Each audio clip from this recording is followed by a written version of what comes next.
হিন্দু ভাইরা, আপনি চুল কাটতে পারবেন কিনা? পারবেন কিনা বলেন? পারবেন। তার দোকান থেকে দই মিষ্টি কিনতে পারবেন কিনা?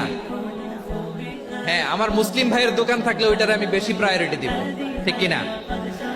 কিন্তু যদি তাদের সার্ভিস নিতে চান, প্রোডাক্ট নিতে চান, পারবেন। তার দলিল সহিহ বুখারী, আম্মা জান আয়েশা রাদিয়াল্লাহু তাআলা আনহা বলেন, ইশতারা রাসূলুল্লাহ সাল্লাল্লাহু আলাইহি ওয়াসাল্লাম মিন ইয়াহুদিয়িন তুআমান ওয়া রাহানাহু দিরআহু মিন হাদিদ। রাসূল সাল্লাল্লাহু আলাইহি ওয়াসাল্লাম এক ইহুদির কাছ থেকে, কার কাছ থেকে? সবাই বলে নাই কার কাছ থেকে? আমার নবী, পেয়ারা নবী এক ইহুদির কাছ থেকে জব কিনেছিল, জব, বার্লি, যেটা দিয়ে রুটি বানায়।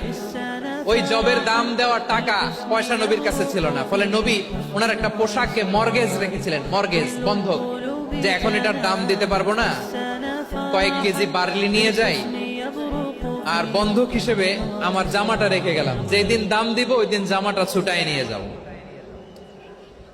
সুবহানাল্লাহ পড়বেন না? বাকিতে নিছিলেন, বাকিতে। দিরআহু মিন হাদিদ, লোহার তৈরি বর্ম, মানে যুদ্ধের পোশাক, লোহা দিয়ে বানানো।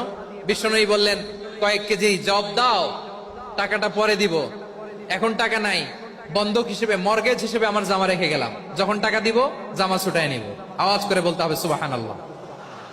এ থেকে বোঝা গেল অমুসলিমদের সাথে ফিনান্সিয়াল ডিলিং করা যায়, অর্থনৈতিক লেনদেন করা যায়, কেনাবেচা করা যায়, প্রোডাক্ট কেনা যায়।